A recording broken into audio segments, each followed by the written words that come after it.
There's nothing more heartbreaking than saying goodbye to someone you love. In the village of Holtgard, the people gathered to bury their beloved leader, Jarl Einar the Bold, who had fallen protecting them in battle.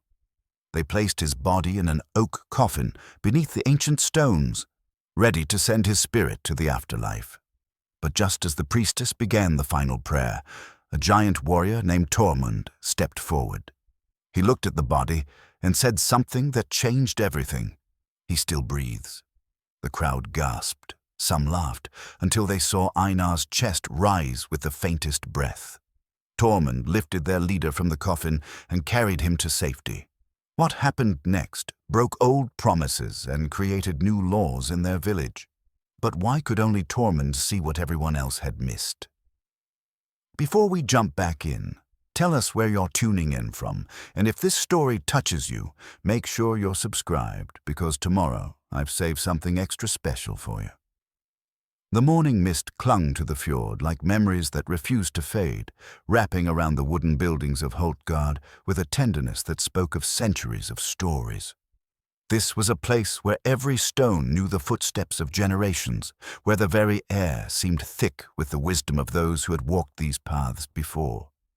Jarl Einar the Bold had ruled this village for 23 winters, and in all that time, he had never imagined his story would nearly end on the bloodied shores of Langfjord. His battle-worn shield hung now in the great hall, its oak surface carved deep with the marks of countless victories. Each gouge told a story: the raid on Ironhold when he was barely 20, the defense of the northern pass when the ice bears came down from the mountains, the great sea battle where 3 longships had tried to claim Holtgard's harbor. The shield bore these wounds like a father bears the scars of protecting his children, each mark a testament to the price of keeping his people safe. Einar had not been born to rule. That honor had belonged to his older brother, Magnus the Wise, whose silver tongue could negotiate peace where swords had failed. But the fever that swept through the northern lands 15 years past had taken Magnus along with his young son, leaving Einar to step into boots that had never quite fit his warrior's feet. Where Magnus had been the diplomat, Einar was the sword. Where Magnus had seen opportunity in every challenge, Einar saw only the threats that lurked behind smiling faces and friendly words. The great hall of Holtgard stretched before him like a cathedral of memory, its massive timber beams rising toward a roof blackened by decades of hearth smoke. Tapestries hung along the walls, woven by the women of the village to commemorate victories and honor the dead. The largest depicted the founding of Holtgard itself, when his grandfather's grandfather had sailed up this very fjord and declared this sheltered bay the perfect place to build a life worth defending. At the high table, carved from a single massive oak that had taken 30 men to drag from the forest, Einar would hold court each evening. The table bore the scars of countless feasts and heated discussions, its surface worn smooth by the hands of leaders who had guided Holtgard through prosperity and hardship alike. Here, he had made the decisions that shaped not just his own fate, but the fate of every soul who called this place home. Astrid, his wife of 25 years, understood the weight that pressed down on his shoulders better than anyone. She had been the daughter of a neighboring jarl when they first met, a political alliance that had blossomed into something deeper than either of their families had expected. Her hands, once soft and pale, now bore the calluses of a woman who had worked alongside her people through harvest and hardship. Her eyes, gray as the winter sea, had watched him struggle with decisions that kept him awake long into the night. "You carry the weight of every life in this village," she had told him just days before the raid on Langfjord. They stood together on the wooden platform that overlooked the harbor, watching their son Bjorn practice sword work with the other young warriors. "But you cannot protect them all from everything, my love. Sometimes the greatest protection comes from teaching them to protect themselves." Bjorn was 22 now, broad-shouldered and strong like his father, but with his mother's thoughtful eyes and careful way of weighing words before speaking them. He had argued for the right to join the raid on Langfjord. claiming his place among the warriors with a passion that reminded Einar of himself at that age. But Einar had refused, not from doubt about his son's courage, but from the selfish desire to keep at least one treasure safe while he ventured into uncertain waters. The young man had not taken the rejection well. "You treat me like a child while expecting me to lead these people someday," Bjorn had said, his voice tight with frustration. "How can I earn their respect if you won't let me stand beside them when they need me most?" The argument had ended with harsh words, and a silence that stretched between them like a chasm. Einar had left for Langfjord, with that silence weighing on his heart, another burden to carry alongside his shield and sword. Sigrid the priestess had blessed the warriors before they departed, her weathered hands moving in the ancient patterns as she called upon the old gods to watch over their journey. She was a woman whose age was impossible to guess, her hair silver as moonlight, her face lined with the kind of wrinkles that spoke of wisdom earned through decades of guiding others through their darkest moments. Some said she could see things that others missed, that the gods whispered secrets in her ears during the long winter nights. "Einar," she had said, placing her hand on his arm as the warriors prepared their long ships. "The ravens tell strange tales this morning. Be careful that in your haste to protect others, you do not forget to protect yourself." He had smiled at her words, dismissing them as the kind of mystical warning that priests and priestesses always offered before battle. But now, as he recalled her expression, the way her eyes had seemed to look through him rather than at him, he wondered if she had seen something in those ravens that he should have heeded. The raid on Langfjord had been planned for months. Reports had reached Holtgard of a rival clan gathering strength in the fortified settlement, making alliances with pirates and preparing to challenge the smaller villages along the coast. Einar could not afford to wait for them to strike first, better to take the fight to them while they still believed themselves safe behind their wooden walls. Tormund Ironfell had been the first to volunteer for the mission, though volunteer was perhaps the wrong word for what the giant warrior had done. He had simply appeared at the harbor as the long ships were being loaded, his massive frame casting a shadow across the dock as he waited for Einar to acknowledge him. Words were unnecessary between them. Tormund's presence was answer enough. The man was a mystery that Holtgard had learned to accept rather than solve. He had arrived 7 winters ago, walking out of the forest like a figure from legend, carrying nothing but a war hammer that few men could lift with both hands. He spoke rarely, and when he did, his words carried the weight of absolute certainty. The children of the village had been frightened of him at first, but gradually they had come to see him as a guardian, a gentle giant who would lift them onto his shoulders and tell them stories of distant lands in his deep, rumbling voice. Some whispered that Tormund had once been a berserker, one of those warriors who fought with such fury that they seemed to become something more than human in battle. Others claimed he had been cursed by the gods, doomed to wander from place to place until he found somewhere that would accept him. But Einar had never pressed for answers.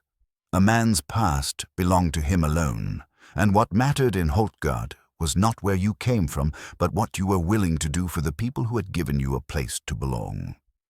The longships had cut through the grey waters like knives through silk, their dragon-headed prows turned toward Langfjord with grim determination.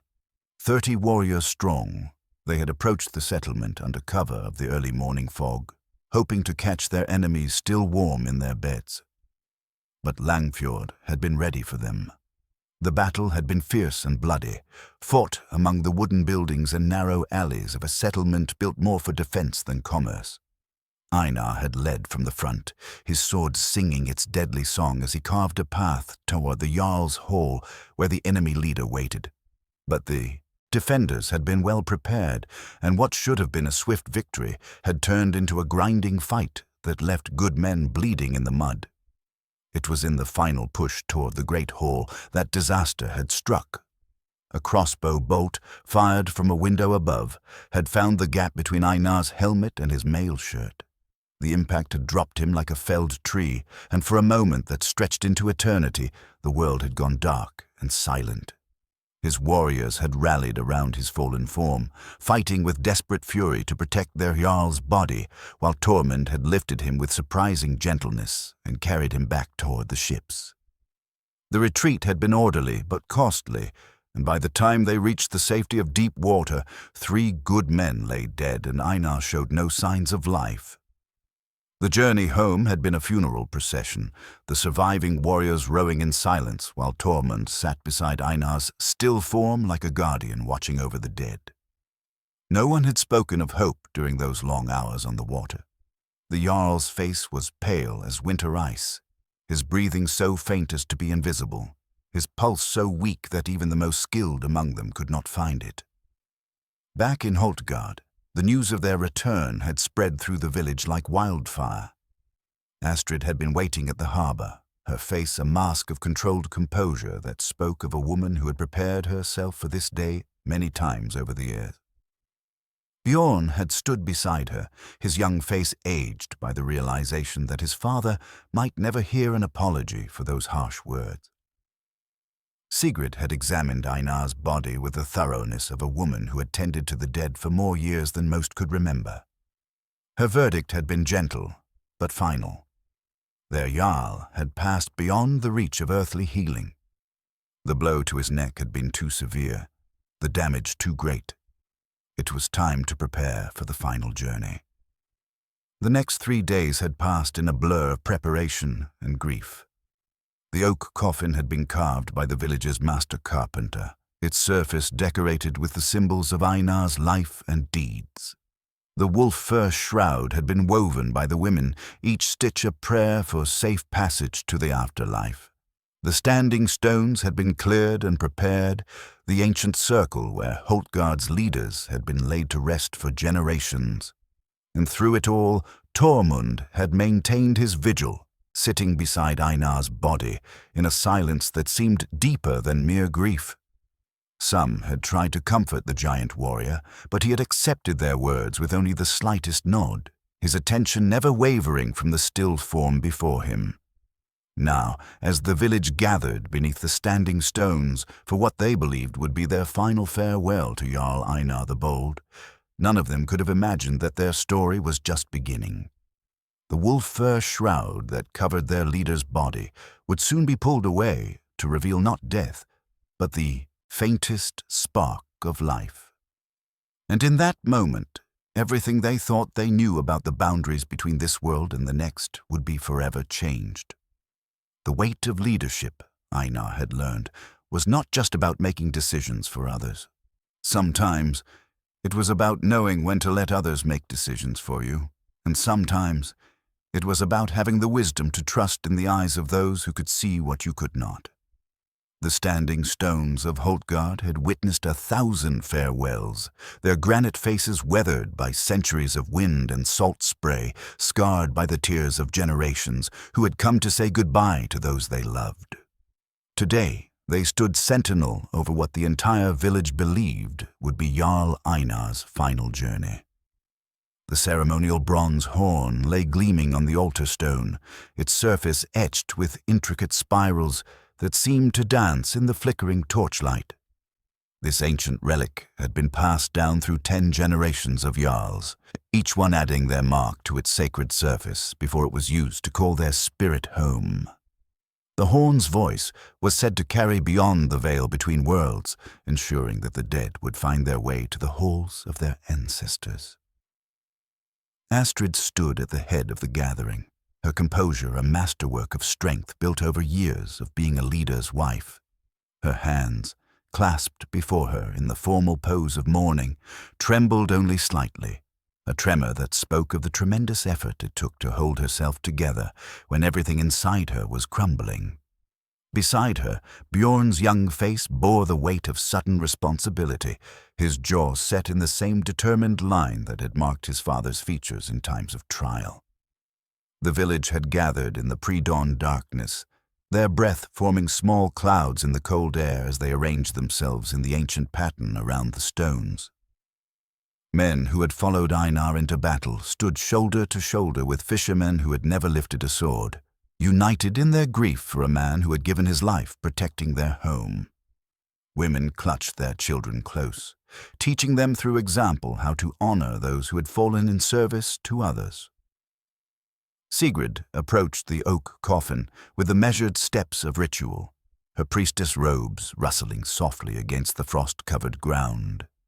The wolf fur shroud that covered Einar's body seemed to glow silver in the torchlight, each carefully woven strand a testament to the respect his people held for their fallen leader. She had prepared these rites countless times before, but never had the words felt so heavy on her tongue. People of Holtgard, her voice carried across the circle, weathered but strong, we gather beneath these ancient stones to honor Jarl Einar the Bold, who gave his life that we might live in peace. She raised the bronze horn, its weight familiar in her hands despite the years. As our fathers and their fathers before them, we commit his spirit to the eternal hunt where brave warriors feast in halls that know no winter. The ritual words flowed like a river following its ancient course, each phrase polished smooth by generations of use. But as Sigrid lifted the horn to her lips, preparing to sound the call that would send Einar's spirit across the void, a massive shadow fell across the circle. Tormund Ironfell stepped forward from his place among the mourners, his enormous frame moving with surprising grace through the gathered villagers. Those who stood in his path stepped aside without question, recognizing something in his bearing that commanded respect even in this most solemn moment. His weathered face, usually as unreadable as stone, showed something that might have been urgency. "Wait!" His voice rumbled like distant thunder, cutting through the ceremonial silence with an authority that made even Sigrid pause. The word hung in the cold air like a physical thing, and suddenly every eye in the circle was fixed on the giant warrior. Astrid's composure cracked slightly at the interruption. "Tormund, please," she said, her voice barely above a whisper. "Let us finish what must be done." But the giant had already moved to the side of the coffin, his massive hands hovering over the wolf fur shroud with a delicacy that seemed impossible for someone of his size. His eyes, pale blue like winter ice, studied Einar's face with an intensity that made some of the gathered mourners shift uncomfortably. "Something is not right," he said, his words measured and careful. "I have seen death many times. This is not death." A murmur ran through the crowd like wind through grain. Some of the older villagers exchanged skeptical glances. Grief could make men see things that were not there, and Tormund's devotion to Einar was well known. Others pressed closer, drawn by the absolute certainty in the giant's voice. Bjorn stepped forward, his young face flushed with anger. "You dishonor him with false hope," he said, his voice cracking slightly with emotion. "We have all seen him these 3 days. We have all felt for breath that is not there, for a heartbeat that has stopped. Do not make this harder than it must be." Tormund's gaze shifted to the young man, and for a moment something like compassion flickered in those pale eyes. "Your father trained you to see enemies on the battlefield," he said gently, "but he never taught you to see life where others see only death." Without asking permission, the giant reached down and placed his massive hand on Einar's chest, just over his heart. The gesture was so tender, so careful, that it silenced every protest before it could be spoken. Tormund closed his eyes, his breathing deep and measured, as though he were listening for something only he could hear. The silence stretched like a held breath, broken only by the distant sound of waves against the harbor rocks and the whisper of wind through the standing stones.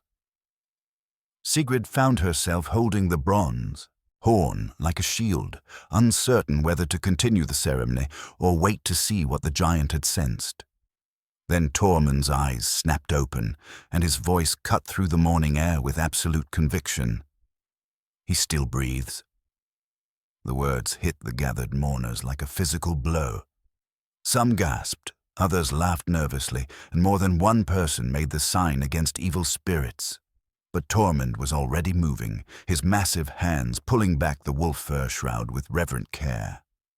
"Look," he commanded, his voice carrying the kind of authority that made seasoned warriors obey without question. Look with your hearts, not just your eyes." Astrid rushed to the side of the coffin, her composure finally cracking as she stared down at her husband's face. For 3 days, she had looked upon features as still and pale as carved marble, had pressed her ear to his chest, hoping against hope to hear some sign of life. But now, as Tormund's massive finger pointed to Einar's throat, she saw it, the faintest flutter of movement, so subtle it might have been a trick of the torchlight. "By the gods," she whispered, her hand reaching out to touch her husband's neck where the giant pointed. "There is something. A pulse, weak as a newborn lamb, but there." The crowd pressed closer now, skepticism giving way to desperate hope. Sigrid set down the bronze horn and moved to examine Einar herself, her trained hands seeking signs that grief and wishful thinking might have missed. Her fingers found the barely perceptible rhythm of life, so faint that it would have been invisible to anyone not specifically looking for it. "He lives," she breathed, her priestess training warring with disbelief. "Barely, like a flame in its final moments before dying, but he lives." Tormund was already lifting Einar from the coffin, the wolf-fur shroud falling away, as he cradled the Jarl like a father carrying his sleeping child. The giant's strength made Einar's unconscious form seem weightless, but his movements held a tenderness that spoke of profound care. "The healer's hall," Astrid said, her voice suddenly sharp with purpose. "Quickly, before—" But Tormund was already moving, his long strides carrying him away from the standing stones toward the village proper. The crowd parted before him like water, their funeral gathering transformed in moments into a desperate race to save a life they had thought already lost. As they reached the healer's hall, Bjorn caught his mother's arm. "How is it possible?" he asked, his young face struggling to process what he had witnessed. "How could Tormund see what none of us could see?" Astrid looked back toward the standing stones where the bronze horn still lay gleaming on the altar, its call unfinished, its sacred duty incomplete. "I do not know," she admitted, "but sometimes the greatest gifts come from those who see the world differently than the rest of us." Behind them, the wolf-fur shroud lay crumpled on the frost-covered ground, no longer needed to prepare a body for the final journey. The horn would remain silent for now, its voice saved for another day, another farewell. But the questions Tormund's intervention had raised would echo through Holtgard long after Einar's recovery. Questions about life and death, about the bonds that tie a community together, and about the wisdom of trusting in eyes that could see what others had missed. The moment everything changed had lasted only heartbeats, but its consequences would reshape everything the people of Holtgard believed about the nature of life, death, and the thin line that separated them. The healer's hall stood at the heart of Holtgard like a sanctuary of hope, its timber walls darkened by years of smoke from the medicinal herbs that burned constantly in the great hearth. Ancient healing runes carved into the doorframe promised sanctuary to all who entered, while bundles of dried plants hung from the rafters like prayers made manifest. Within these walls lay Einar's amber meditation stone, a piece of fossilized tree sap the size of a child's fist that had been passed down through his family for generations. The stone was said to hold the wisdom of the earth itself, and Einar had carried it into every battle as a reminder that life persisted even in the face of death. Now it sat on the bedside table, catching the firelight like a captured piece of sunlight. Ingrid the healer moved around the unconscious Jarl with the practiced efficiency of someone who had spent 40 years tending to the wounded and sick. Her hands, stained permanently green from decades of working with medicinal plants, traced patterns over Einar's still form as she assessed the damage that had nearly claimed his life. The blow caught him at the base of the skull. She murmured to Astrid, who had not left her husband's side since Tormund carried him here. The swelling inside his head has pressed upon the places that control breathing and heartbeat. It is a wonder he survived even this long. Astrid's fingers traced the amber stone's smooth surface, finding comfort in its familiar weight. "Can you heal him?" she asked, though the question came out barely above a whisper. Ingrid's weathered face showed the kind of honest uncertainty that came from a lifetime of witnessing both miracles and tragedies.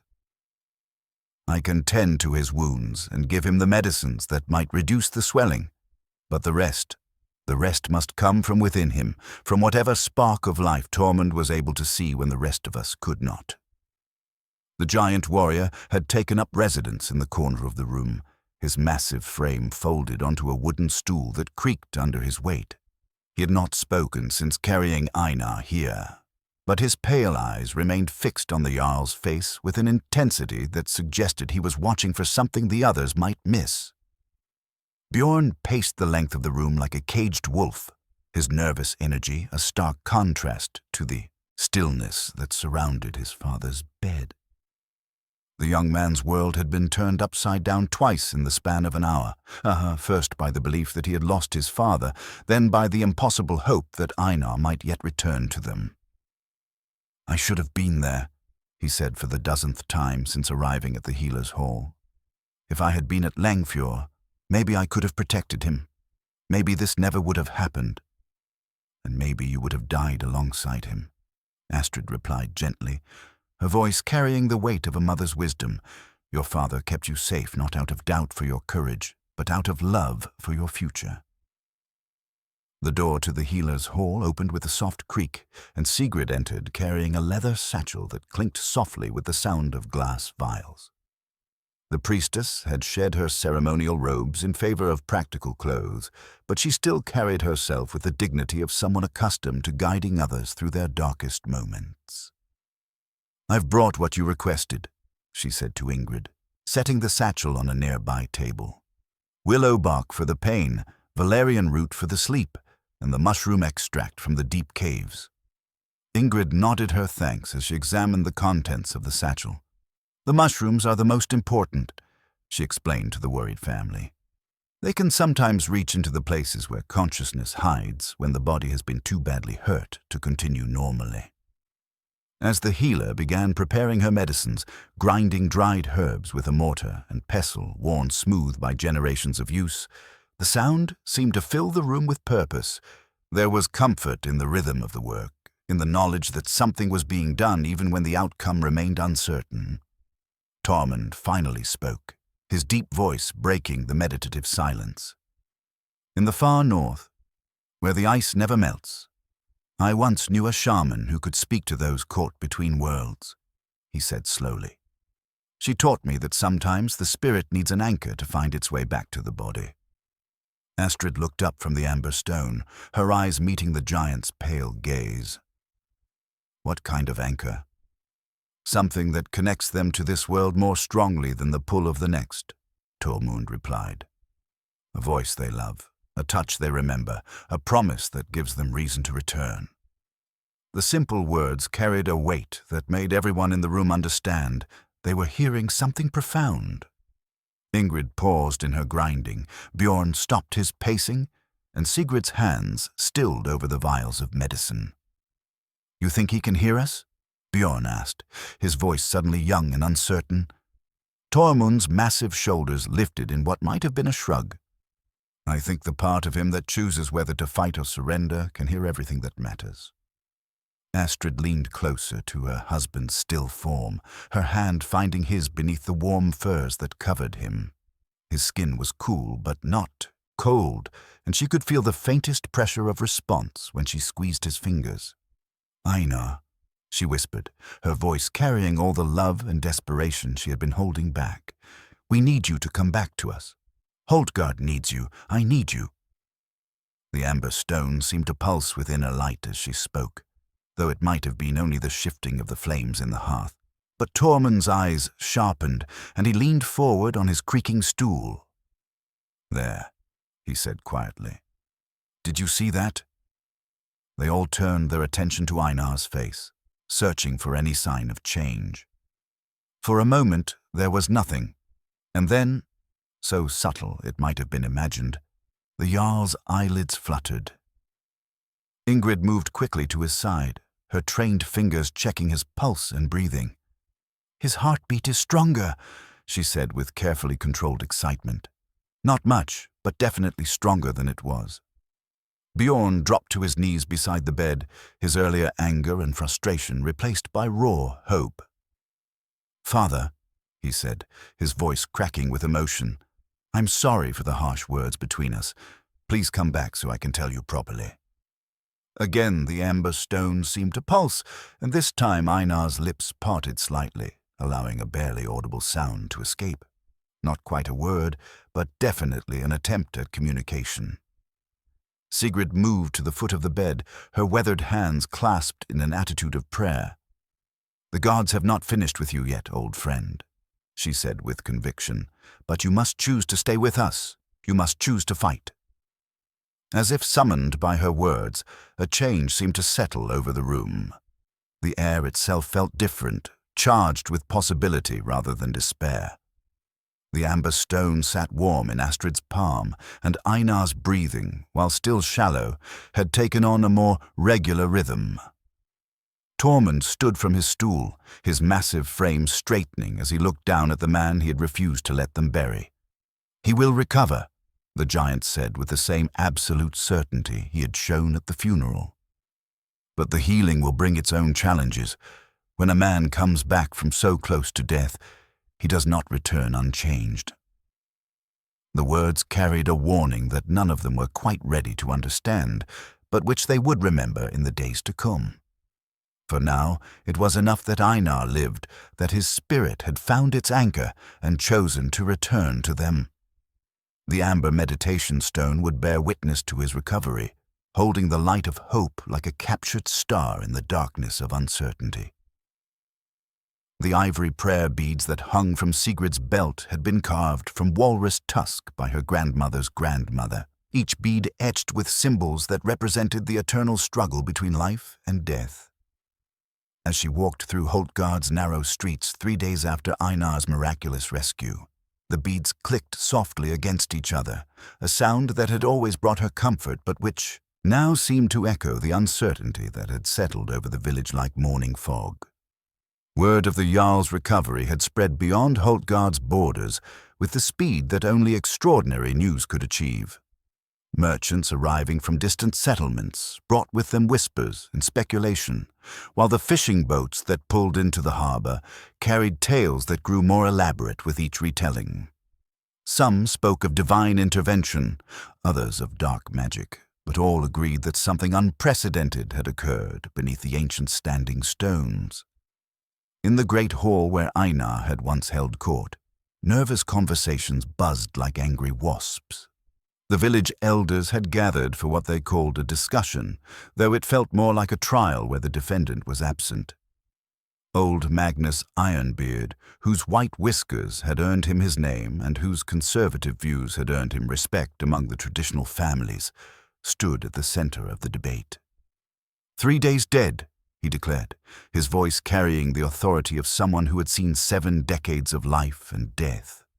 3 days without breath, without heartbeat, without the warmth of life in his veins. And now we are asked to believe that our giant friend simply saw what the rest of us missed. Leif the Scarred, whose face bore the marks of a dozen battles, nodded his agreement. "I have pulled men from the field of battle for 20 years. I know dead when I see it. Whatever lies in that healing hall now, it is not the same man we laid in the coffin." The words hung in the air like an accusation, and several of the younger villagers shifted uncomfortably.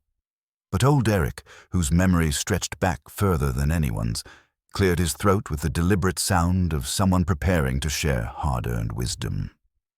"In my grandfather's time," he said slowly, "there was a woman who fell through the ice during the harsh winter. They pulled her out, blue and stiff, laid her out for burial, and began the preparations for her funeral. But her infant daughter would not stop crying, would not be comforted by any woman in the village.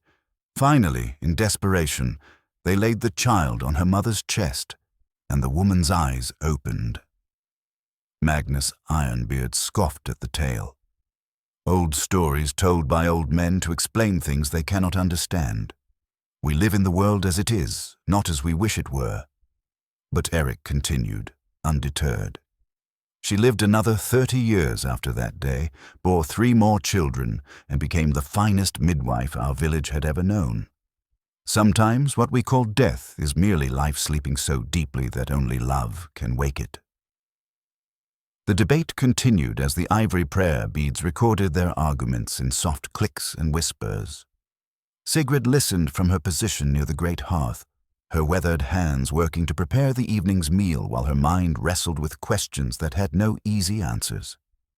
Meanwhile, in the healer's hall, Einar's condition continued to improve with agonizing slowness. His breathing had grown stronger, his heartbeat more regular, but consciousness remained as elusive as morning mist. Astrid maintained her vigil beside his bed, reading aloud from the old stories he had loved as a child, her voice providing the constant anchor Tormund had said might be necessary. Bjorn had taken to spending his days at the harbor, working alongside the fishermen with a desperate energy that spoke of a young man trying to outrun his fears. The other warriors watched him with sympathy, understanding that sometimes the hardest battles were fought against your own doubts rather than against any external enemy. It was during one of these long afternoons that Hakon's storm rider arrived in Holtgard.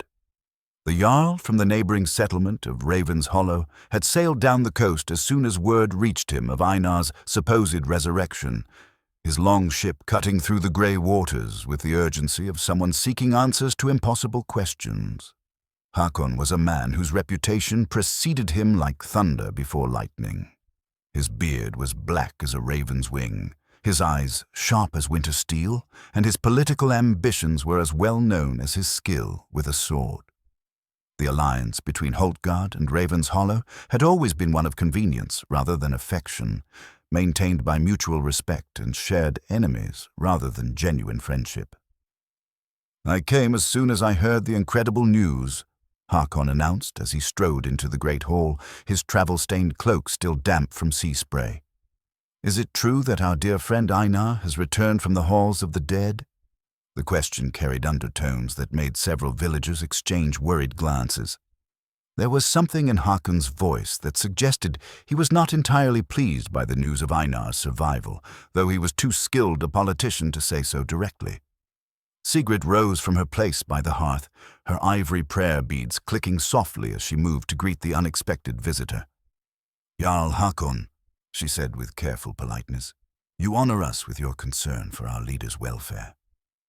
"Indeed," Hakon replied, his dark eyes scanning the gathered villagers as though taking inventory. "Such miraculous events deserve to be witnessed firsthand. I trust I might pay my respects to the recovered Jarl."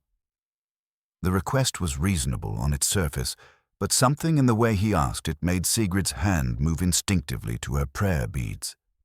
The carved ivory felt warm beneath her fingers, and she found herself thinking of all the times she had used these beads to pray for protection against those who came bearing false friendship. "Einar is still recovering his strength," she replied carefully. "The healers say visitors must be limited until his condition improves further." Hakon's smile was as sharp as his sword. "Of course, I would not dream of disturbing his rest. Perhaps I might speak with this Tormund instead. I confess, myself curious about a man who can see life where others see only death. Such a gift could prove useful to many people." The way he said the word useful sent a chill through the hall that had nothing to do with the evening air creeping through the wooden walls. Sigrid's prayer beads clicked faster now, keeping time with her growing unease. "Tormund keeps his own counsel," she said. "He has never been one for conversation with strangers." "How unfortunate," Hakon replied, though his tone suggested he was not surprised by this information. "Well, perhaps my visit will provide other opportunities for understanding. I think I shall remain in Holtgard for a few days to ensure myself that our alliance remains strong." As the visiting Jarl settled in for what promised to be an extended stay, the ivory prayer beads continued their soft clicking, marking time like a countdown to some approaching crisis that none of them could yet see clearly, but which cast shadows over everything they thought they knew about friendship, loyalty, and the price of miraculous recoveries. The silver drinking horn that had belonged to Einar's father sat on the window-sill of the healer's hall, its polished surface reflecting the pale morning light like captured moonbeams. Intricate engravings spiraled around its length, telling the story of the first Jarl of Holtgard and the oath he had sworn to protect his people above all else. Now it served as a reminder of the legacy that hung in the balance as Einar fought his way back from the edge of death. 7 days had passed since Tormund's intervention at the funeral, and the village had begun to settle into an uneasy rhythm of hope mixed with apprehension. Each morning brought small improvements in Einar's condition. A stronger pulse, deeper breathing, occasional movements that suggested growing awareness. But with each sign of recovery came new questions that no one seemed able to answer. Astrid had barely left her husband's side, existing on brief naps, stolen in the chair beside his bed, and meals brought by well-meaning neighbors who whispered their concerns just outside the door. Her face had grown gaunt with worry and exhaustion, but her determination remained as solid as the standing stones where this strange journey had begun. "He spoke a word this morning," she told Sigrid as the priestess arrived for her daily visit. "Just one word, barely audible, but it was definitely speech." Sigrid set down her basket of fresh herbs and examined Einar's peaceful face. The color had returned to his cheeks over the past few days, and the deathly pallor that had convinced them all of his passing was now just an unpleasant memory. "What did he say?" the priestess asked, settling into the chair across from Astrid's vigil post. "Tormund," Astrid replied softly. "He said Tormund's name." The giant warrior in question sat in his customary corner, having maintained an almost constant presence in the healing hall since carrying Einar here.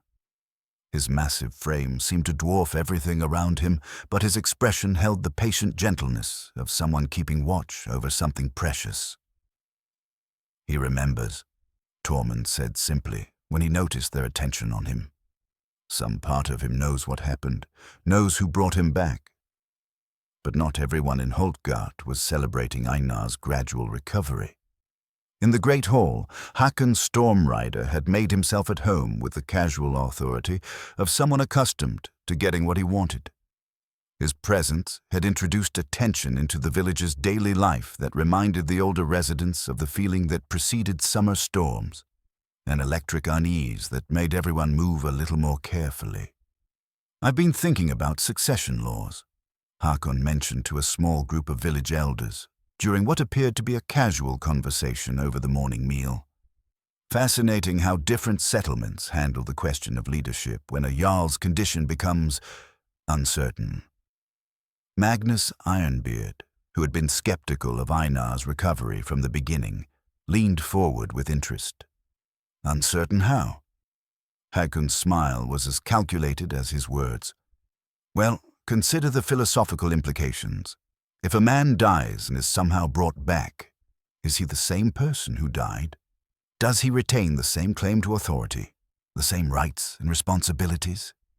The question hung in the air like smoke from green wood, acrid and difficult to ignore. Several of the younger men shifted uncomfortably, but old Eric's weathered face darkened with anger. "Einar is our Jarl," he said firmly.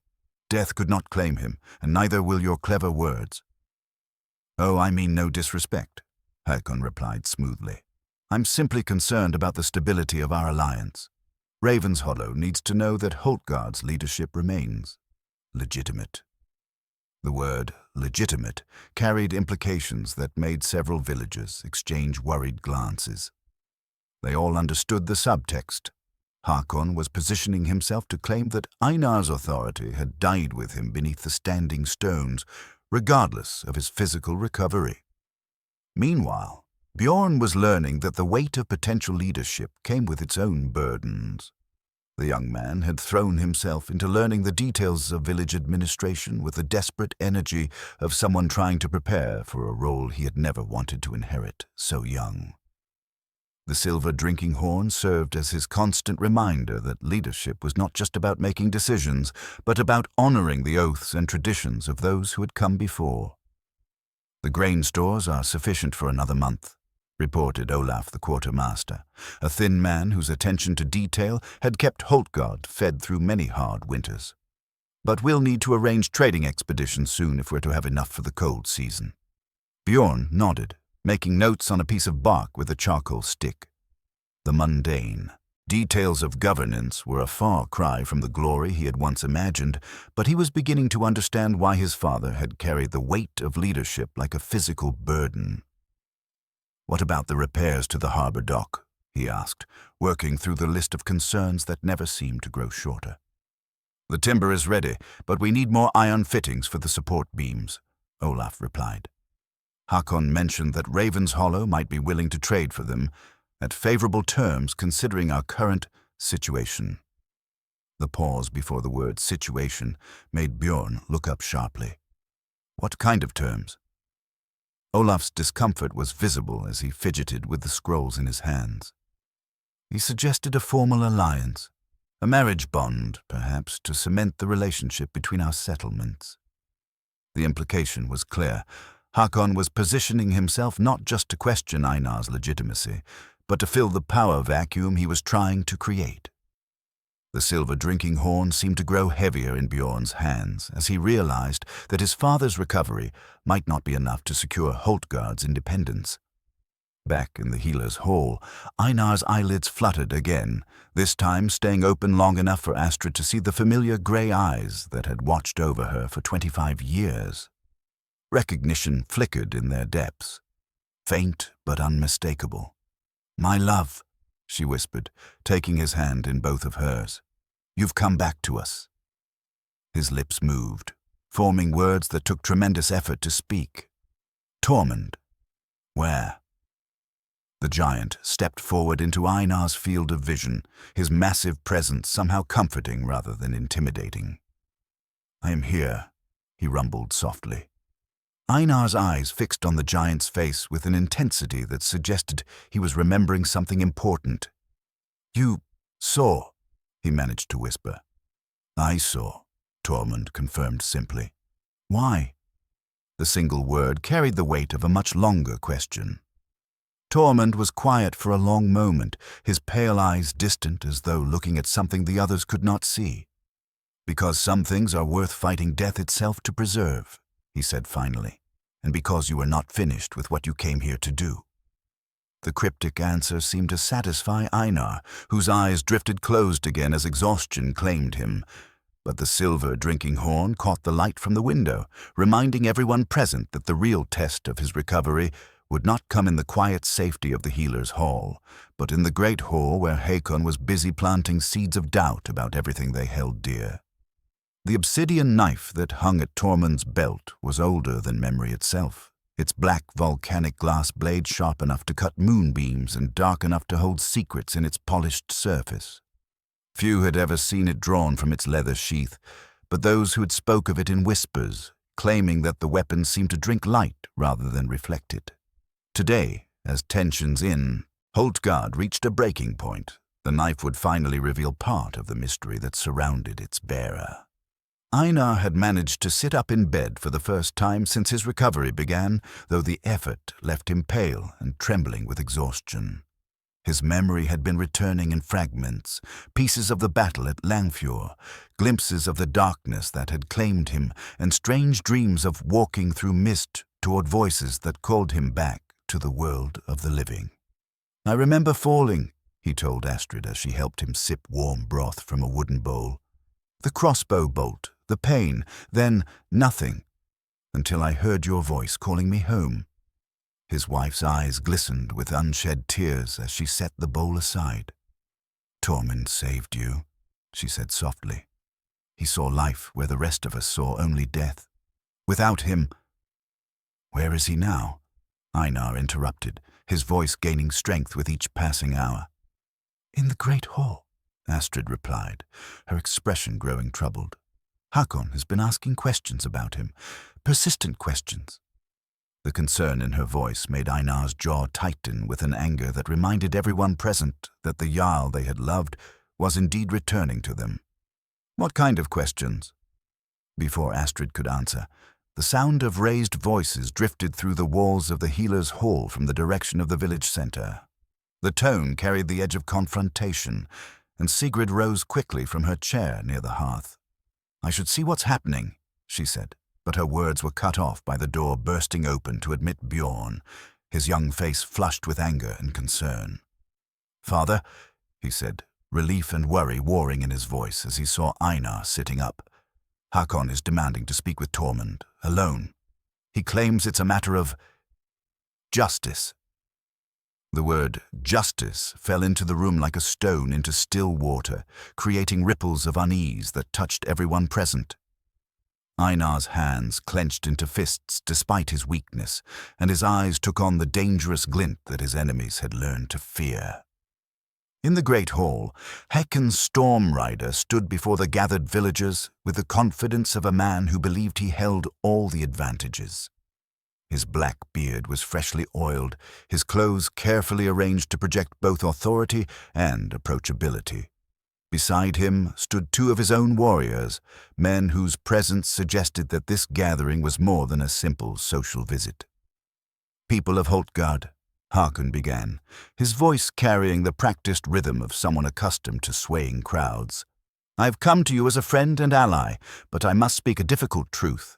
The man you call Tormund Ironfell is not who you believe him to be." A murmur ran through the crowd like wind through wheat. Tormund himself stood at the back of the hall, his massive frame relaxed but ready, his pale eyes fixed on Hakon with the patient attention of a predator watching prey. 7 years ago, Hakon continued, a berserker calling himself the Iron Devil raided settlements across the northern fjords. He killed without mercy, burned whole villages to ash, and left behind a trail of destruction that still haunts the survivors. This man, he pointed directly at Tormund, is that same berserker. The accusation hit the assembled villagers like a physical blow. Some gasped, others moved instinctively away from Tormund's position, while a few of the older warriors reached for weapons that weren't there. But the giant himself remained motionless, neither confirming nor denying the charge. "That is a serious claim," old Eric said, his weathered voice cutting through the rising tension. "Do you have proof of this accusation?" Hakon smiled with the satisfaction of a man who had prepared for this moment. "Indeed I do." He reached into a leather pouch at his belt and withdrew an object that made several villagers cry out in recognition. It was a piece of obsidian, clearly broken from a larger blade, its surface still showing the intricate knapping work that marked it as coming from the legendary weapon of the Iron Devil.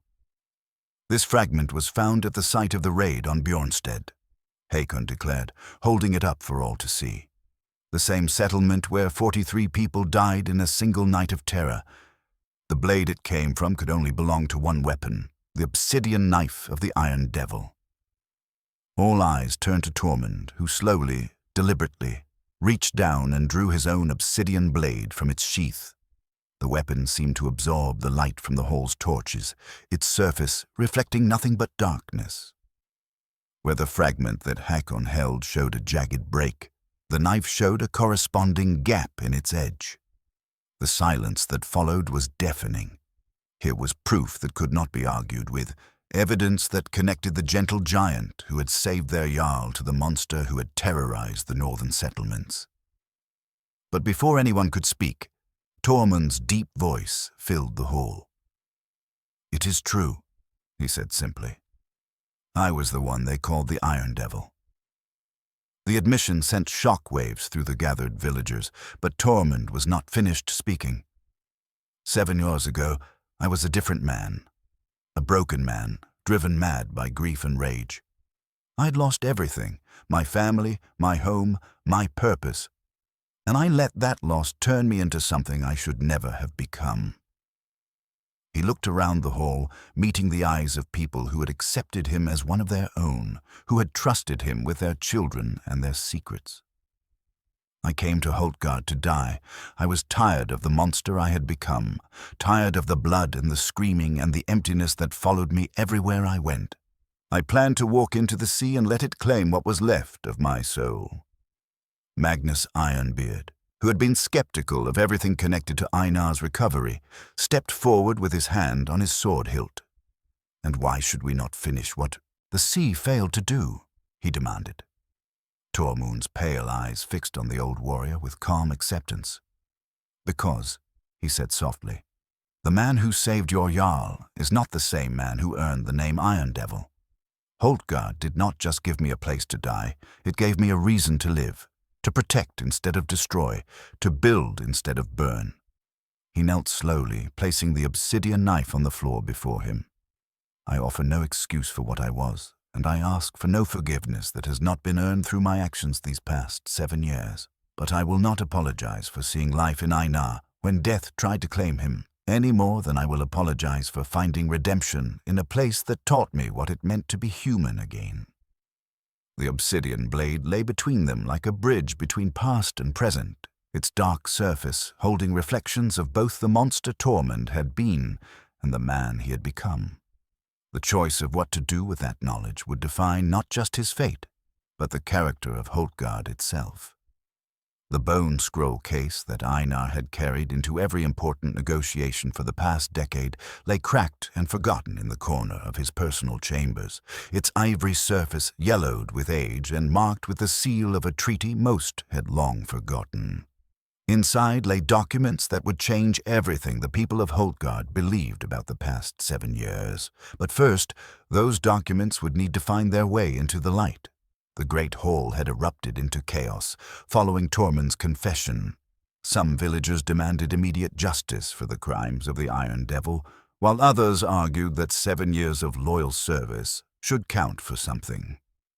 Children who had played at Tormund's feet wept in confusion, and warriors who had fought beside him struggled to reconcile the gentle giant they knew with the monster from the old stories. Through it all, Tormund remained kneeling beside his obsidian knife, accepting whatever judgment his adopted home would pass upon him. His massive shoulders bore the weight of both his past sins and his present truth with equal dignity, though those who looked closely could see the pain in his pale eyes.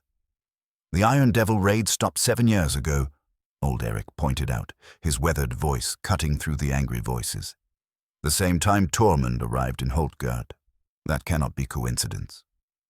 "Of course it cannot," Hakon agreed smoothly, sensing an opportunity to guide the conversation in his preferred direction. "He came here to hide from the justice that awaited him. How many other settlements has he infiltrated? How many other communities has he fooled with his act of gentle protector?" But before anyone could respond to Hakon's implications, the great hall's doors swung open with a force that made everyone turn. Einar stood in the doorway, supported by Astrid and Bjorn, but clearly determined to be present for this confrontation despite his weakness. His face was pale, but his eyes burned with the authority of a man who had ruled justly for over 2 decades. "That is enough," he declared, his voice still rough from his ordeal but carrying absolute command. "I will hear no more accusations in my hall until all the facts are known." He moved slowly toward the center of the room, his family helping him but not carrying him. The effort was clearly enormous, but his presence immediately changed the atmosphere in the hall from chaos to focused attention. "Bring me the bone scroll case from my chambers," he ordered Bjorn. "The one marked with the seal of the Northern Alliance." Bjorn hesitated, confusion clear on his young face. "Father, you should be resting." "Now," Einar repeated with quiet intensity, "and bring Sigrid as well. What I have to say will require a witness whose word no one can question." As Bjorn hurried to obey, Einar made his way to where Tormund still knelt beside the obsidian blade. With great effort, he lowered himself to one knee beside the giant, placing a weathered hand on his shoulder. "My friend," he said softly, "it is time for all truths to be spoken." Tormund's pale eyes met his with something that might have been gratitude. "You know," he said simply. "I have known for 3 years," Einar confirmed. "Since the night you saved my grandson from the wolves that had wandered down from the mountain. Do you remember?" A murmur ran through the crowd as people recalled the incident. How 5-year-old Olsen had wandered too far from the village and been cornered by a pack of hungry wolves. Tormund had arrived like a force of nature, driving off the beasts with nothing but his bare hands and his fury. But what most had not seen was what happened after. The boy was injured, Einar continued, his voice growing stronger with each word, a deep gash on his leg that would not stop bleeding. In your desperation to save him, you cut yourself and used your own blood to bind the wound. That is when I saw them, the scars on your arms. Tormund's sleeves had always covered his forearms completely, winter and summer alike. But now, with deliberate care, he rolled up the cloth to reveal intricate patterns of scar tissue that covered his skin from wrist to elbow. They were not the random marks of battle, but careful, deliberate cuts arranged in complex symbols. Ritual scars, Sigrid breathed as she arrived in time to see the revelation. The marks of atonement practiced by the northern shamans. Each cut represents a life taken, Einar explained to the stunned crowd. And each cut was made by his own hand, a payment in pain for the suffering he had caused. I have seen such markings only twice before, on men whose guilt had driven them to seek redemption through agony. Bjorn returned with the bone scroll case, its cracked surface testimony to decades of careful use. Einar took it with reverent hands and carefully withdrew a roll of parchment marked with multiple official seals. "This is the treaty that ended the Iron Devil raids," he announced, unrolling the document for all to see.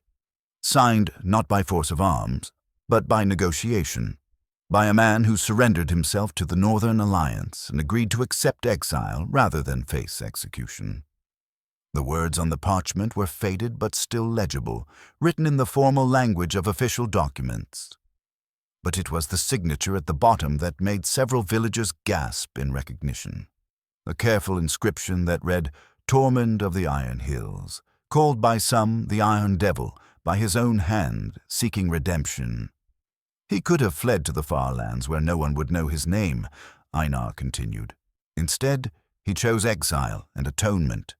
The treaty specified that he would live apart from all settlements, harming no one, until his natural death claimed him. Hakon's confident expression had begun to crack as the true story unfolded. "But he violated that exile by coming here," he protested. "He broke the terms of his agreement." "Did he?" Einar challenged, his strength returning as his passion grew. "Read the treaty more carefully, Hakon. It says he must live apart from settlements. It says nothing about what he should do if a settlement chooses to accept him despite his past." The bone scroll case revealed one more document, a letter written in Einar's own hand and sealed with his personal mark. 3 years ago, when I learned who Tormund truly was, I wrote to the Northern Alliance explaining the situation. I told them of his service to our people, of his protection of our children, of the man he had become. He held up a second letter, this one bearing unfamiliar seals. "This is their response. The Alliance has declared his exile complete, his debt paid through service rather than suffering. The man you call the Iron Devil no longer exists in the eyes of the law." The revelation hit Hakon like a physical blow. His careful plan to discredit Tormund and destabilize Holtgard's leadership was crumbling before his eyes. But the ambitious Jarl was not finished yet. "Legal technicalities," he sneered. "The families of his victims care nothing for papers and seals. They demand blood for blood." It was then that Tormund finally spoke, his deep voice carrying across the hall with absolute clarity. "They have it," he said simply. "Every family that lost someone to my madness has been compensated. Every settlement that burned has been rebuilt. Every debt has been paid." He reached into a pouch at his belt and withdrew a collection of small objects, rings, pendants, carved figures. "These are tokens from each family that has accepted my atonement, given freely after I told them the truth of what I had done and what I had become." The bone scroll case had revealed not just legal documents, but the careful record of a man's journey from monster to protector, from destroyer to guardian, and in doing so it had exposed Håkon's accusations for what they truly were, an attempt to use old pain for new political gain. "The Iron Devil is dead," Einar declared, his voice now strong enough to fill the entire hall. "He died 7 years ago in the ice and snow of the northern wastes, killed by grief and guilt and the weight of his own crimes. The man who knelt beside my supposed deathbed and saw life where others saw only ending, that man is Tormund Ironfell of Holtgard, who has earned his place among us through service, sacrifice, and love." The obsidian knife still lay on the floor between them, but its meaning had transformed. No longer a symbol of past violence, it had become a reminder that even the sharpest edges could be turned to protective rather than destructive purposes. The bone scroll case had cracked open not just to reveal documents, but to let the light of truth shine on shadows that had hidden too long in darkness. The iron war hammer that had belonged to Tormund's father hung now on the wall of his simple dwelling, its massive head etched with runes that spoke of honor and battle and protection of the innocent. He had not touched the weapon in 7 years, preferring to keep his hands busy with the gentle work of mending nets and carving toys for children. But tonight, as tensions in Holtgard reached a breaking point, the hammer seemed to call to him with memories of both destruction and the possibility of righteous protection. The revelation of Tormund's true history and legal redemption had not ended the crisis as Einar had hoped. Instead, it had driven the conflict deeper underground, where whispered conversations and worried glances replaced open accusations. Håkon, far from being defeated by the truth, had simply shifted his strategy from attacking Tormund to questioning the wisdom of harboring any man with such a violent past. "Legal documents are one thing," he murmured to small groups of villagers during private conversations. "But can any of us truly say we feel safe knowing what those hands are capable of? Can any parent rest easily knowing their children play with a man who once bathed in blood?" His words found fertile ground among those who had been shaken by the day's revelations. Fear, once planted, grew like weeds in the human heart, and Håkon was skilled at tending such poisonous gardens.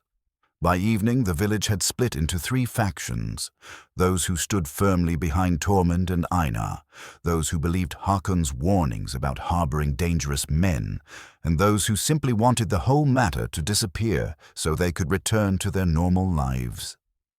In the healer's hall, Einar struggled with his own recovery while watching his village tear itself apart.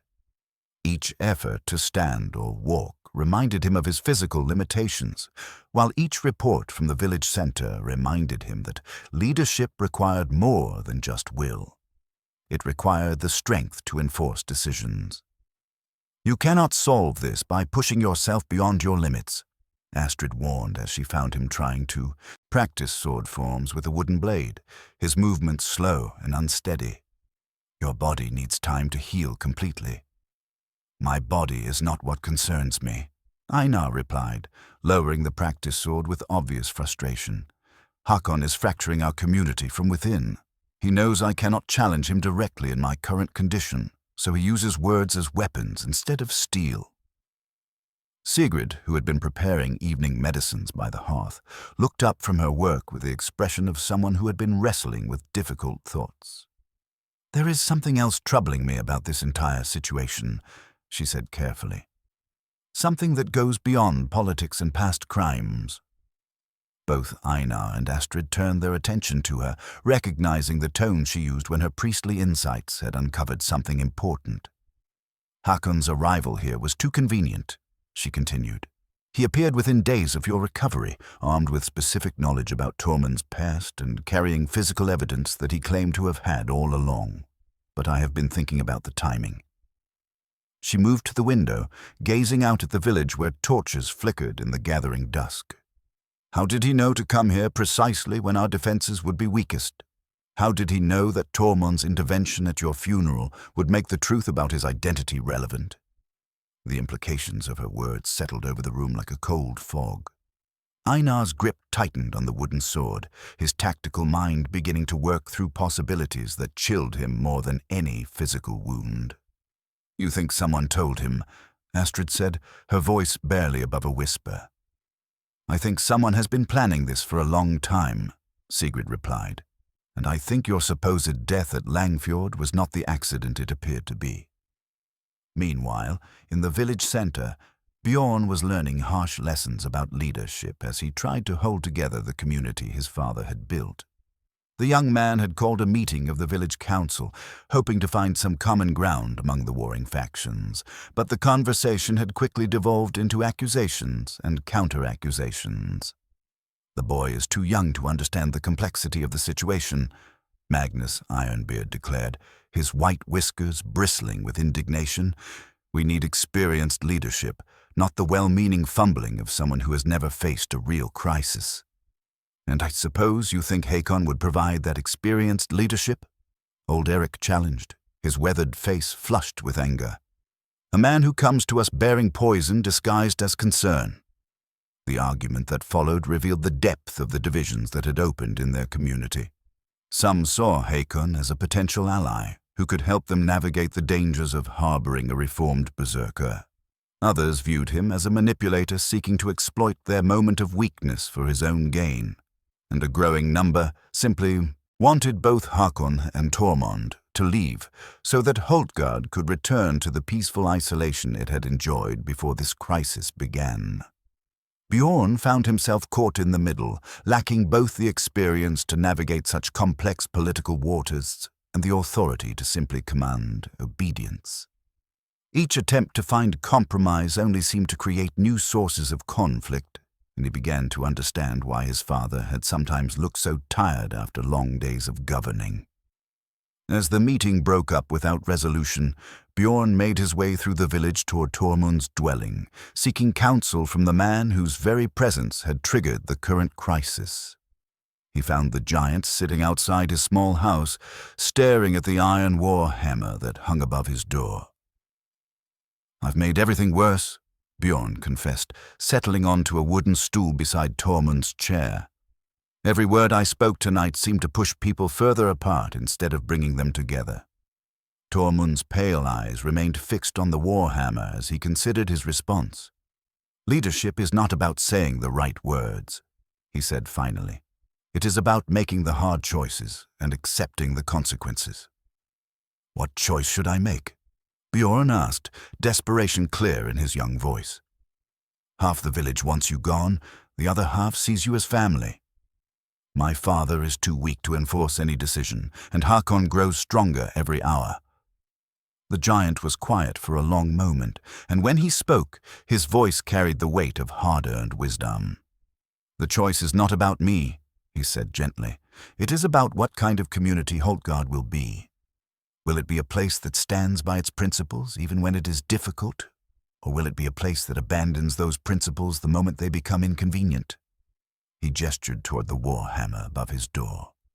"That weapon belonged to my father, a man who fought to protect the innocent his entire life. I dishonored it when I became the Iron Devil, used strength for destruction instead of protection. But Holtgard gave me the chance to honor it again, to use my abilities in service of something greater than my own pain." Bjorn followed his gaze to the massive weapon, beginning to understand that they were talking about more than just personal redemption. "Hakon knows that a community divided against itself cannot stand against external threats," Tormund continued. "He seeks to make Holtgard dependent on Raven's Hollow for stability, to transform your people from proud allies into grateful vassals." "Then what do you suggest we do?" Bjorn asked. Tormund finally looked away from the war hammer, his pale eyes meeting the young man's troubled gaze. "We stop playing by his rules," he said simply. "We force him to reveal his true intentions instead of hiding behind concern for your welfare." The plan that emerged from their conversation was dangerous and would require perfect timing, but it offered the only chance to expose Hakon's real agenda before it could tear Holtgard apart from within. The Iron War Hammer would play a crucial role, not as a weapon of destruction, but as a symbol of the choice that every person in the village would soon have to make. As the night deepened around them, both men understood that tomorrow would bring a confrontation that would determine not just Tormund's fate, but the future of everything they had come to love about their adopted home. The gathering storm was about to break, and when it did, the true measure of Holtgard's character would finally be revealed. The iron war hammer caught the moonlight through its position above the door, its runes seeming to glow with their own inner fire. Soon it would hang in a different place, serving a different purpose, as the tool that would either forge a stronger community or shatter the bonds that had held Holtgard together for generations. The bronze scales of justice that had been Holtgard's symbol of fair judgment for 3 generations sat in the center of the great hall's high table, their polished surface reflecting the morning light that streamed through the open doors. Each pan bore the weight of truth on one side and consequence on the other, and today they would measure more than simple village disputes. They would weigh the very soul of a community. Einar stood at the head of the hall, supported by a walking staff carved from ancient oak, his presence commanding despite the obvious toll his recovery had taken. He had insisted on presiding over what he called the final hearing, though everyone present understood it was really a trial that would determine not just Tormund's future, but the kind of village Holtgard would become. "People of Holtgard," he began, his voice carrying the authority earned through decades of just leadership. "We gather today to settle this matter once and for all. No more whispered accusations, no more divided loyalties.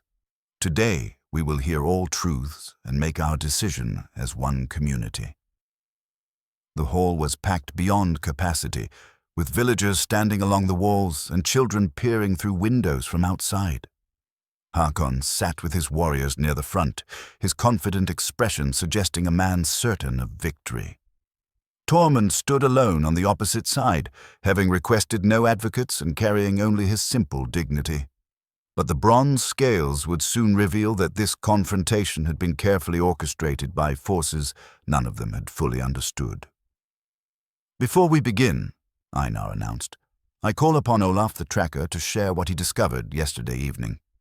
The lean hunter stepped forward nervously, holding a collection of objects that made Hakon's face tighten almost imperceptibly. "Jarl Einar asked me to examine the campsite where Hakon's men made their fire last night," Olaf reported. "Hidden beneath the ashes, I found these." He placed several items on the table beside the bronze scales, charred fragments of parchment, bearing partial seals, a small vial that still held traces of an unknown substance, and most damning of all, a crossbow bolt identical to the one that had nearly killed Einar at Langfjord. The parchment fragments show correspondence between Ravenshollow and someone in Langfjord, Olaf continued, his voice gaining confidence as he detailed his findings. The vial contained traces of a sleeping draught, the kind used to slow a man's heartbeat until it becomes nearly undetectable. A gasp ran through the crowd as the implications became clear. Einar stepped closer to examine the evidence, his face growing harder with each piece of the puzzle that fell into place. "The crossbow bolt is of Ravenshollow manufacture," Olaf finished. "I can tell by the distinctive fletching and the iron point's specific shape." Hakon rose to his feet, his calm facade finally beginning to crack. "These are fabrications," he declared, but his voice lacked its usual conviction. "Planted evidence designed to discredit legitimate concerns about harboring dangerous criminals." "Are they?" Einar asked quietly, his grey eyes fixed on the man who had claimed to be his ally. "Then perhaps you can explain how a Ravenshollow crossbow bolt came to wound me at Langfjord, where you claimed no knowledge of the attack." The bronze scales seemed to tip in the morning light, as though weighing the truth of accusations that had been building for days. But Tormund stepped forward before Hakon could respond, his massive frame moving with deliberate purpose toward the center of the hall. "There is no need for more words," the giant said calmly. "Let actions speak instead." He reached up and took down the iron war hammer from where it hung on the wall, not the one from his own dwelling, but an identical weapon that belonged to the hall itself. a symbol of Holtgard's commitment to protecting the innocent.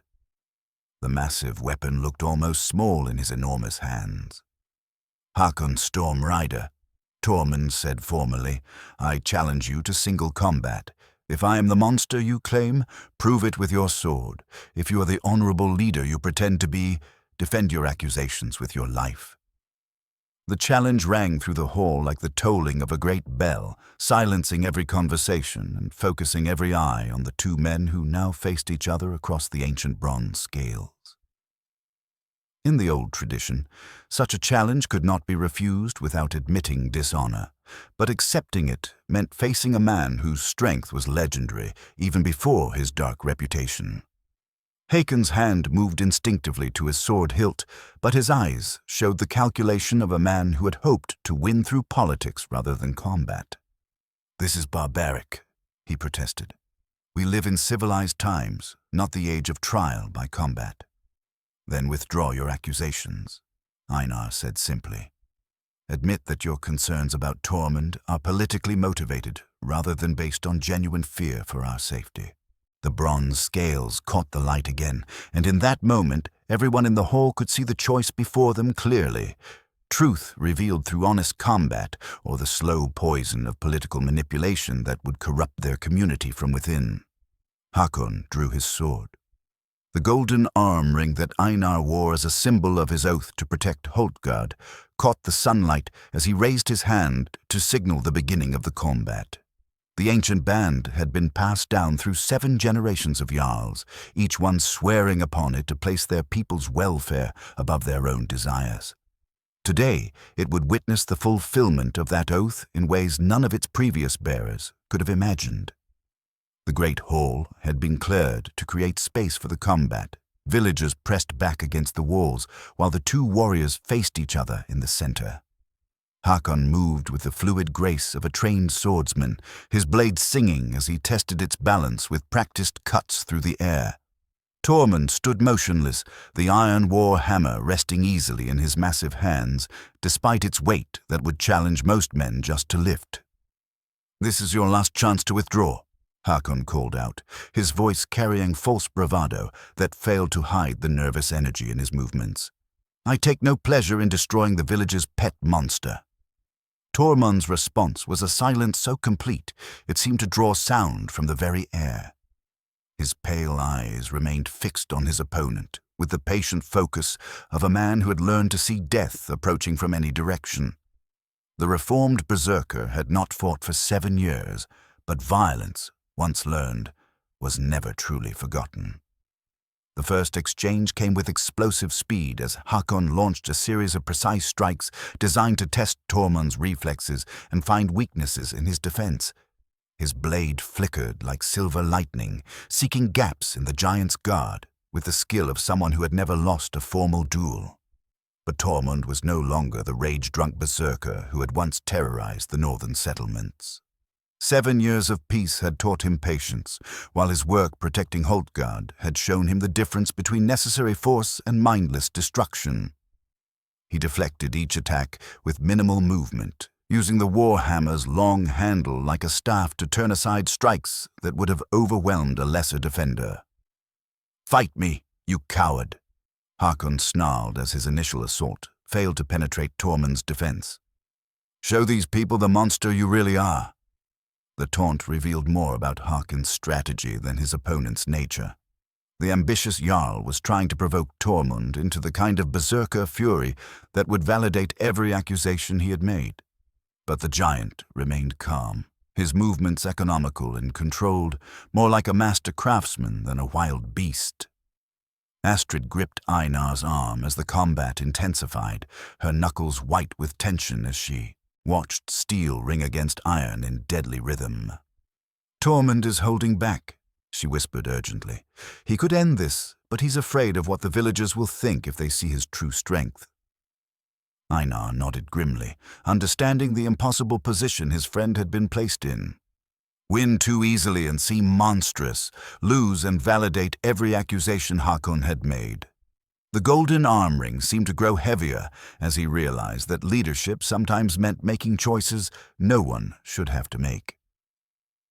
The turning point came when Hakon, frustrated by his inability to break through Tormund's defense, began targeting the gathered villagers with wild swings that forced them to scramble for safety. The change in tactics revealed his true character more clearly than any speech or accusation ever could. "You see," he shouted as parents pulled their children away from the combat area. "This is what happens when you harbor monsters. Everyone becomes a target." But his words rang false in the face of his own actions. It was Hakon whose blade threatened innocent lives, Hakon whose desperation had turned a formal duel into a danger for everyone present. The villagers could see with their own eyes who represented the real threat to their community. Tormund's response was swift and decisive. The iron warhammer swept in a wide arc that knocked Hakon's sword aside and sent the ambitious Jarl stumbling backward. For the first time in the combat, Tormund spoke. "Yield," he said simply. "You have revealed your true nature. There is no honor in continuing this charade." Hakon's answer was to draw a hidden dagger and lunge toward where young Olsen stood with his mother, his face twisted with the rage of a man whose careful plans had crumbled into disaster.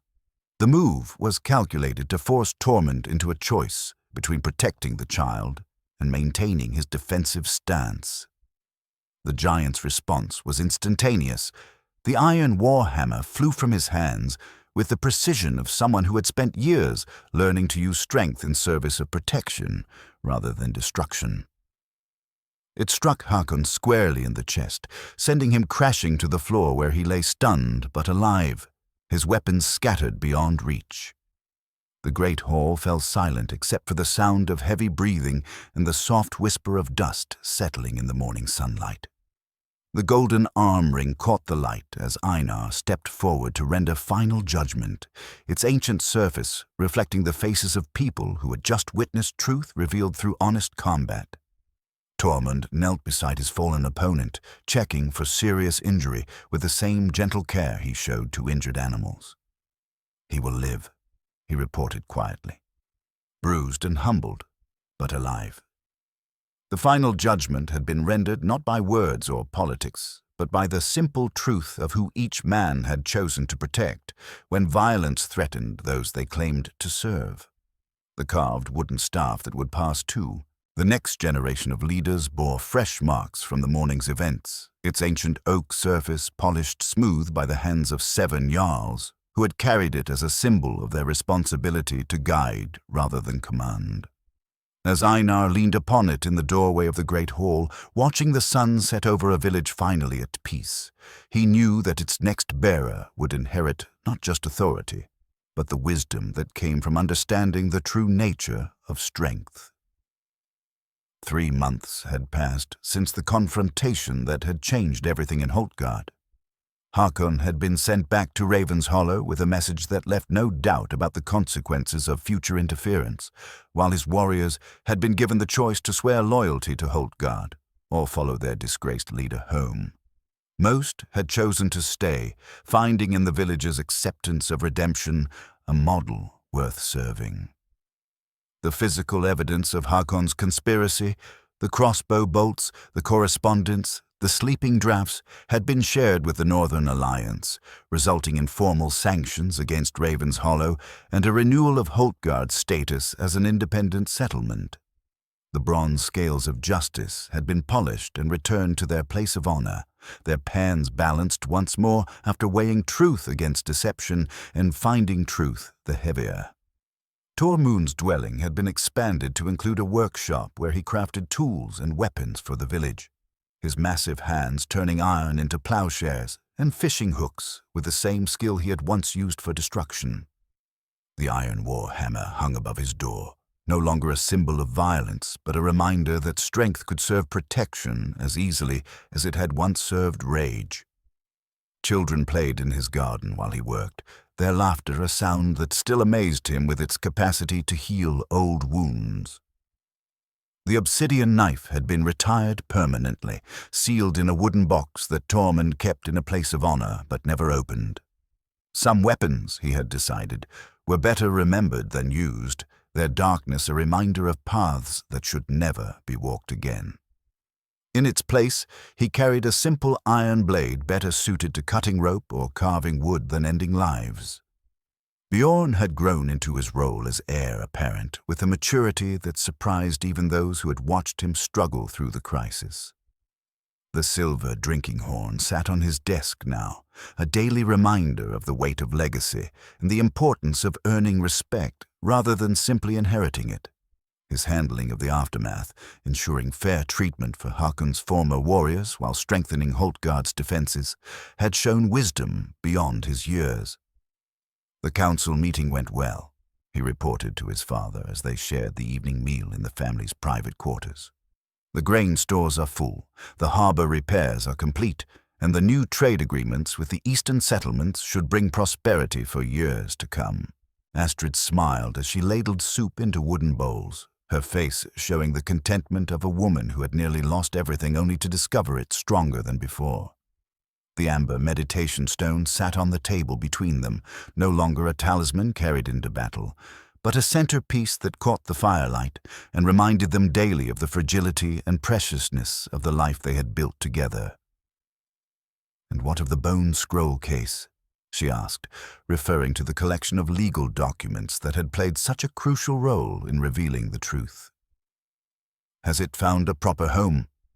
Einar gestured toward a shelf where the cracked ivory container now rested alongside other important records. "Sigrid suggested it become part of the village's permanent archive," he said, a reminder that the past, no matter how carefully buried, has a way of surfacing when truth is needed most. The priestess herself had become something of a local legend, her insights during the crisis earning her a reputation for wisdom that extended far beyond Holtgard's borders. The ivory prayer beads that had clicked nervously during the days of uncertainty now moved with calm rhythm as she went about her daily duties, their sound a comforting constant in a village that had rediscovered its faith in itself. As the family finished their meal, a knock at the door announced Tormund's arrival for what had become a weekly tradition, the sharing of stories and ale as the working day ended and the evening began. The giant's presence no longer caused fear or uncertainty, but rather the kind of anticipation that came from knowing you were about to hear wisdom earned through both suffering and joy. "The children asked me to tell them about the time their grandfather fought the ice bears," he said with the gravitas of someone who took storytelling seriously. "I thought perhaps Einar might want to correct any errors in my version." The old tale unfolded in the warm light of the hearth, embellished with details that grew more elaborate with each telling but which always preserved the essential truth at its heart. That courage was not the absence of fear, but the decision to act in spite of it. The carved wooden staff leaned against Einar's chair, ready to support him when walking became difficult, but no longer needed to prop up his authority. Outside the windows, Holtgard settled into the peaceful rhythms of evening, fishing boats returning with the day's catch, children being called home for supper, and the distant sound of smithy hammers as craftsmen finished their work. The wolf-fur shroud that had once prepared their leader for burial now served as a warm covering for winter nights, transformed, like everything else in their community, from an ending into a new beginning. The village had learned that redemption was not a single moment of forgiveness, but a daily choice to believe in the possibility of change. They had discovered that strength was not the absence of vulnerability, but the willingness to protect what mattered most, even when the cost was high. And they had found that leadership was not about commanding obedience, but about inspiring others to become the best versions of themselves. As the evening stars appeared in the darkening sky, the carved wooden staff caught the firelight one last time, ready to guide whatever challenges the future might bring with the wisdom that came from understanding that even the most broken things could be made whole again through patience, courage, and love.